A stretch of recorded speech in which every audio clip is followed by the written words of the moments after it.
What's so incredible, too, about this picture, St. John, is other than the person purported to be your father, who truly looks like a tramp, he had dirty clothes and a ruffled shirt and everything else, the two people in front of him have clean shoes, clean pants. I mean, they look just like preppies. Yeah. In fact, they do look like they're well washed. Now, your father, of course, sends you this tape. We're going to play this in just a moment, and I've got to ask you this.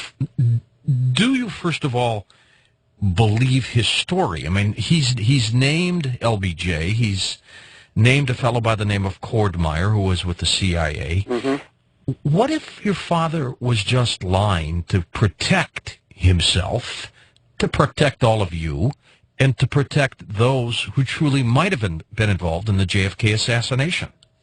Well, okay, a couple of points here. I don't think he would have lied, because at that point there was no pressure from any other angle that would have caused him to create a story.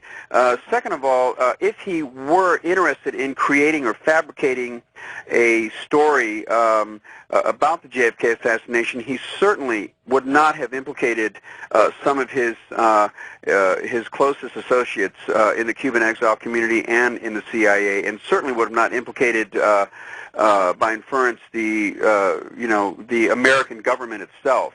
He would have much more than likely fabricated a story involving a Soviet plot, painting a picture that Lee Harvey Oswald was a Soviet sympathizer, that was a Soviet agent, or something along those lines. He would.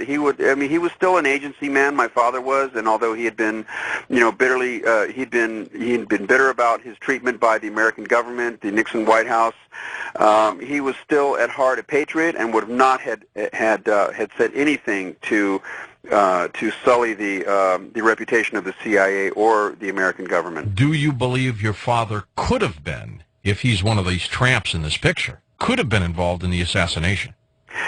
Well, the photograph of the tramp certainly looks, very, very much like my father. By my father's own testimony to me, by his own admittance to me, he was a bench warmer, those are his words, in the what he called the big event, which was the running code name for the assassination to kill President Kennedy. So he knew it was coming down, right? Well, according to what he told me, he knew that it was coming down. He had attended a couple of meetings at safe houses in Miami, Florida, and apparently the plot was to have taken place in Miami. All right, now we're going to listen to a tape. You're going to hear some names mentioned. This is the voice of E. Howard Hunt in a tape that he sent to his son, St. John Hunt. It's a longer version of the tape. What you're hearing is an edited, shorter version. I heard from Frank that LBJ had designated Cordmeyer Jr. to undertake a larger organization while keeping it totally secret. Cordmeyer himself was a rather favored member of the Eastern aristocracy. He was a graduate of Yale University and had joined the Marine Corps during the war and lost an eye in the Pacific fighting. I think that LBJ settled on Meyer as an opportunist, Perrin like himself, Perrin, and a man who had very little left to him in life ever since JFK had taken Cord's wife as one of his mistresses. I would suggest that Cordmeyer welcomed the approach from LBJ, who was, after all, only the vice president at that time, and of course could not number Cordmeyer among JFK's admirers. Quite the contrary. As for Dave Phillips, I knew him pretty well at one time. He worked for me during the Guatemala project. He had made himself useful to the agency in Santiago, Chile, where he was an American businessman.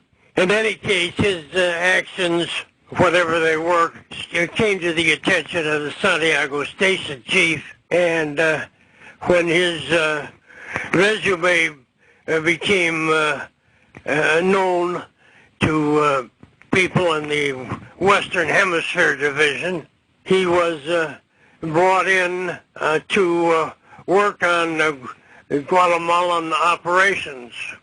Sturridge and Morales and people of that ilk stayed in apartment houses during preparations for the big event. Their addresses were very subject to change, so that where a fellow like Morales had been one day, you're not necessarily associated with that same address the following day. In short, it was a very mobile experience.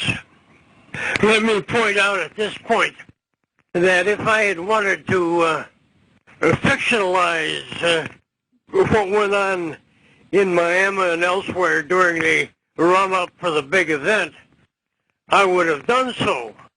But I don't want any unreality to tinge this particular story, or the information, I should say. I was a bench warmer on it, and I had a reputation for honesty. I think it's essential to refocus on what this information that I've been providing you, and you alone, by the way, consists of. What is important in the story is that we've backtracked the chain of command up through Cordmeyer and laying the doings at the doorstep of LBJ. He, in my opinion, had an almost maniacal urge to become president. He regarded JFK as he was, in fact, an obstacle to achieving that. He could have waited for JFK to finish out his term and then undoubtedly a second term. So that would have put the LBJ at the head of a long list of people who were waiting for some change in the executive branch. You know, I've already passed this story on to Glenn Beck at CNN Headline News, St. John, and I think this story will probably become world news in a much bigger way than it already has very shortly. An amazing story, absolutely, which may either open up the door or at least close the door to, I think, one of America's darkest hours. Yeah, it is truly amazing, and from my point of view, as my father's son, you know, I have the deepest love and the fondest memories of my father, the greatest respect for him, and I think that at the end of his life, he was certainly brave enough to pass this information on to me. You know, we had quite a few conversations about this. And it was at his behest that I wait until he passed away that you know, that I should reveal this.